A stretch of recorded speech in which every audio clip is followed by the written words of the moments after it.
Good morning. We're back here 9 o'clock for our budget hearing. We'll reconvene the meeting, and if everybody would, I'll call the meeting to order and ask everybody to please rise and join in the pledge. Pledge allegiance to the flag of the United States of America and to the republic for which it stands, one nation, under God, indivisible, with liberty and justice for all. So I'll pass it over to Mr. Gonzalez. Thank you, Chair. And first, I want to thank Tim Anderson and all the elected officials and department heads for their efforts during this budget process. It's been an arduous one, but I again commend Tim for his efforts, and it's just been great to work with. But I think we've come to a balanced budget. He was here into the evening yesterday, so I'll toss it over to him once again.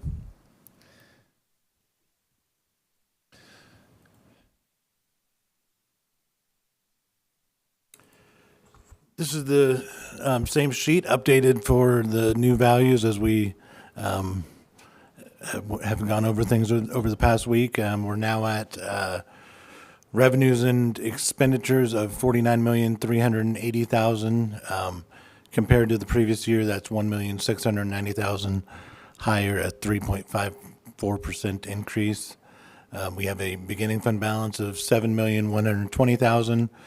Which is up, I believe, $110,000 from the earlier in the week. That was due to the we moved the payment, or actually we're going to be paying for that facilities. It was a rooftop item, I believe, that was like $110,000. That's going to be paid out of the 170 fund now.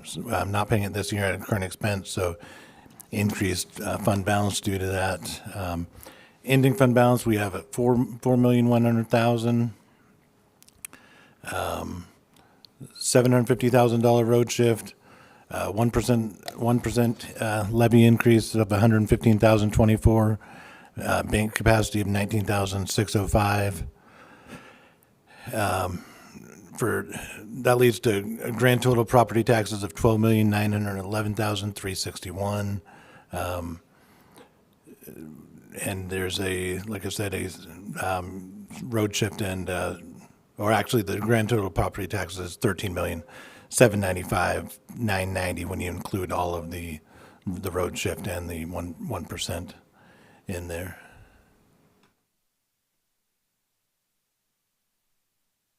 If I have, and then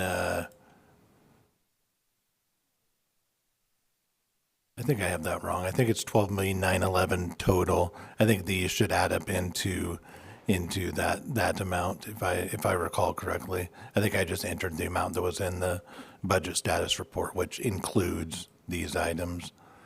And then sales tax, we have $6,800,000. That's only a $100,000 increase from last year, and in previous years we've seen pretty substantial increases in the $500,000 plus, and sales tax just haven't been coming in quite as well as we would like. Criminal justice sales tax, $3,686,000. Transfer in from the 255 fund, which pays for our debt service on the jail, and then we transfer the excess over. There's transfer of $3,660,000. That's compared to $4.6 million last year. Part of that depends on the debt service, the debt service payments, as well as once again, just the revenues haven't been coming in quite as well. So that was dropped fairly substantially. Room and board of prisoners, City of Pasco, $1,110,453, compared to $763,953.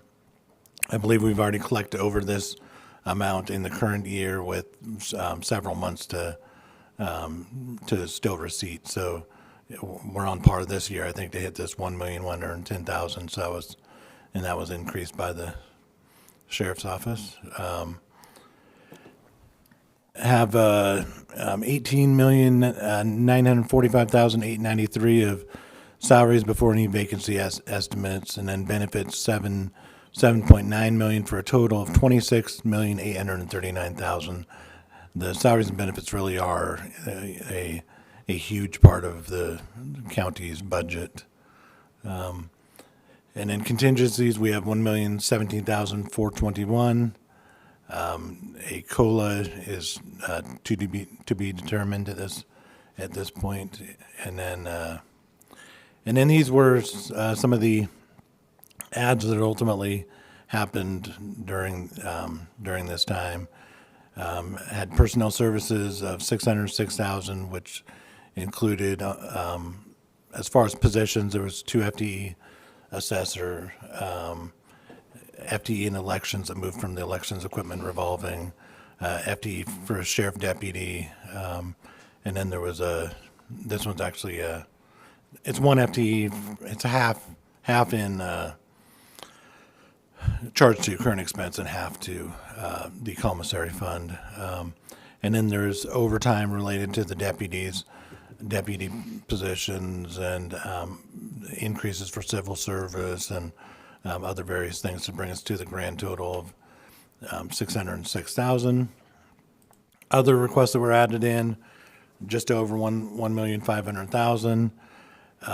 Capital expenses, this was it's decreased because ultimately the capital spending for the sheriff's vehicles was removed, and then there was approximately 100,000, I think it would have been, for capital stuff in the information services department.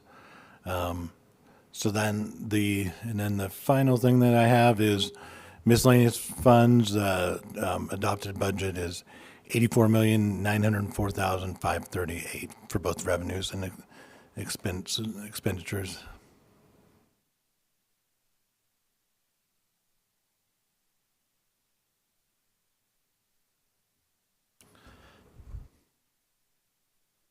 So at this time, we just need a motion and a second.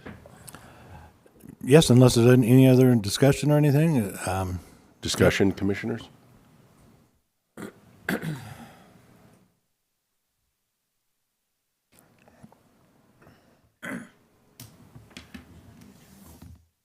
Okay, everybody can see it just fine.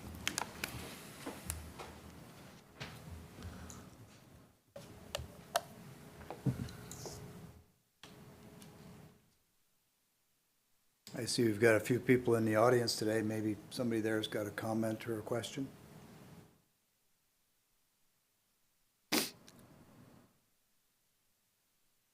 Look like it. Okay. Want to make sure you got included.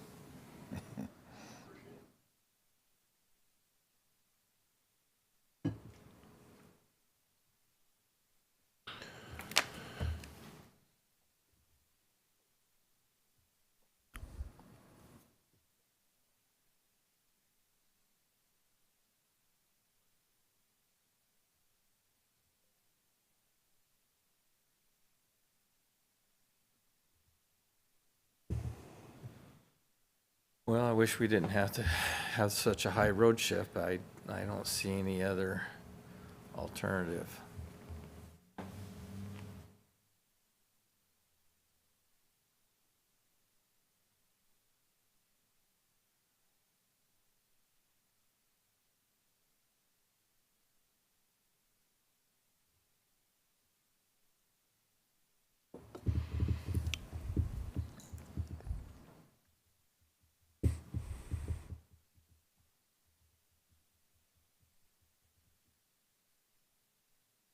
I'd just like to say, nice job, Tim.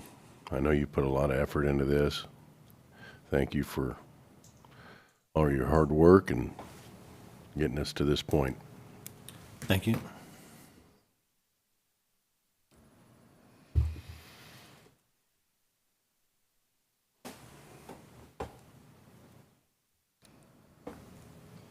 One of the resolutions that you have for you is creating a new fund as part of the budget. It was this was briefly mentioned during the budget workshops back in October, but this is ultimately just looking at these, and I've had conversations with different departments, including the prosecutor's office, about where these funds should be collected. Thought it made, so it's a sales tax, it's our .09 money that we're currently collecting in a debt service fund. We don't have any debt on that, on this money anymore. And so I was looking to move this into a special revenue fund, which is we've made some payments out of any spending out of it has been transferred from the debt service to a capital projects fund in the past, but realistically, most of the spending that happens out of here is related to money for other aid entities. There's some Franklin County, but most of it is for other entities, and so it's not capital for us. So a capital projects fund would be really for capital related to us, and so the special revenue fund makes more sense for this, and so I was moving all of the money and moving the sales tax that's being collected to this fund, and then payments would come out of this fund as well. So Tim, debt service can be paid out of this new fund just as well as the previous?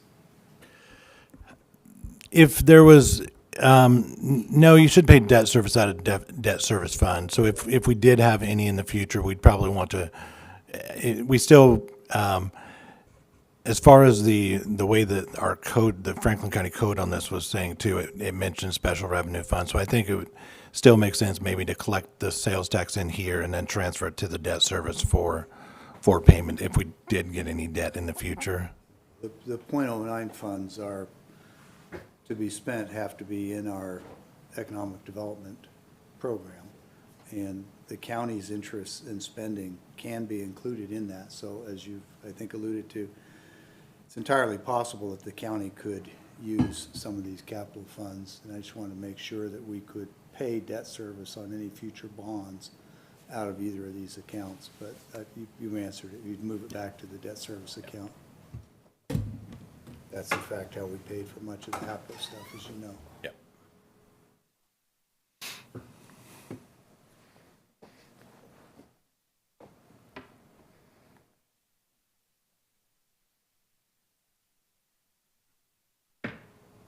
Not being a border county with Oregon and the rate we're growing, at some point, the state's probably going to say, you're no longer a rural and distressed county.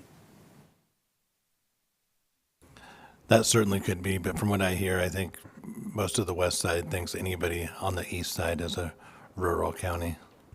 Certainly think we're distressed. I think most counties qualify for it still, even with the bigger counties, because they backdated to like 2008, 2010. There's some loopholes for it. Yeah. I don't know how long those will stay open, but Well, they extended the life on bond indebtedness against these funds by, what, another 12, 15 years, something like that. 50-something. Yeah, it's out quite a ways. But that doesn't stop them from changing which counties qualify. So I don't think we're in any immediate threat, but it's in the last discussion on .09 funds in the legislature, that was intimated, which is, well, we can extend it, but you know, some of these counties really maybe don't qualify. So anyway, it's down the road a ways, but it's coming.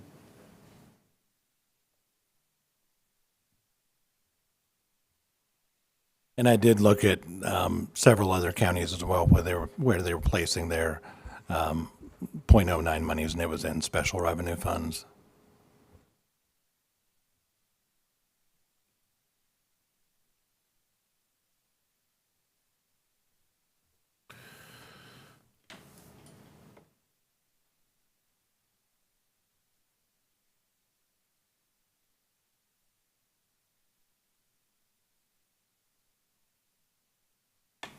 So we're going to need a motion for all three of these separately, correct? I would think so. Yep. The first being just approving the budget, adoption of the 2024 current expense budget. Wouldn't you do the other resolutions about where the funds go first? Maybe it doesn't matter. Yeah, that's a good question. May not matter, but I'd probably do the fund change ones first, just so they're established before the budget's approved. That could make sense. So the Fund 111, Do that one first. yeah. Okay.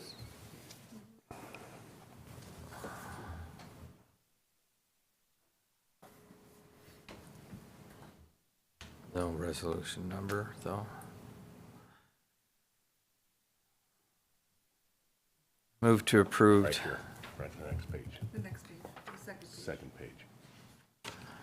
Move to approve Resolution 2023-348 regarding the Distressed County Public Facilities Fund and transferring fund balances of funds 280 and 390 to this new fund. Second. There's been a motion and a second for Resolution 2023-348. Discussion? Hearing no discussion, all in favor say aye. Aye. Aye. Aye.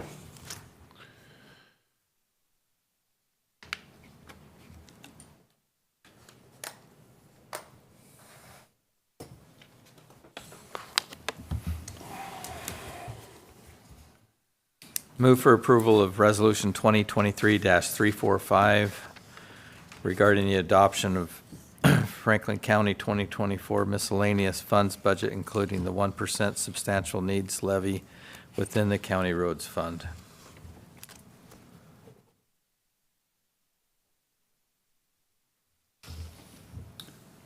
What's the third one?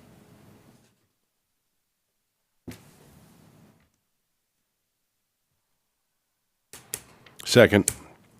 Been a motion and a second for Resolution 2023-345. All, any discussion? I'd like to see the package, please.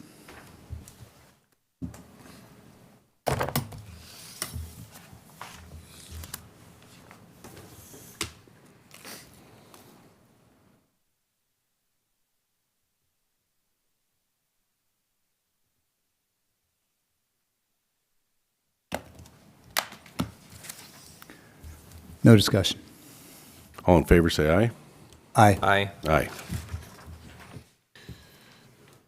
Move for approval of Resolution 2023-346, adoption of the Franklin County 2024 current expense budget with the 1% substantial need levy. Second. There's a motion and a second for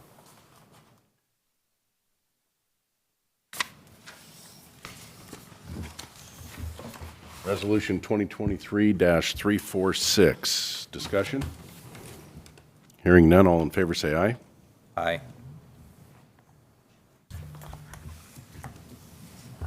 Aye. I will abstain. Motion passes.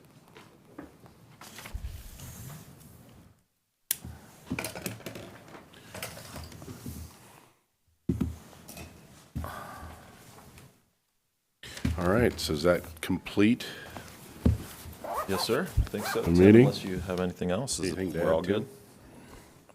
I don't know if there's some other levy stuff that had to be done separately, or, John, as far as that, the paperwork, that just needed to be redated.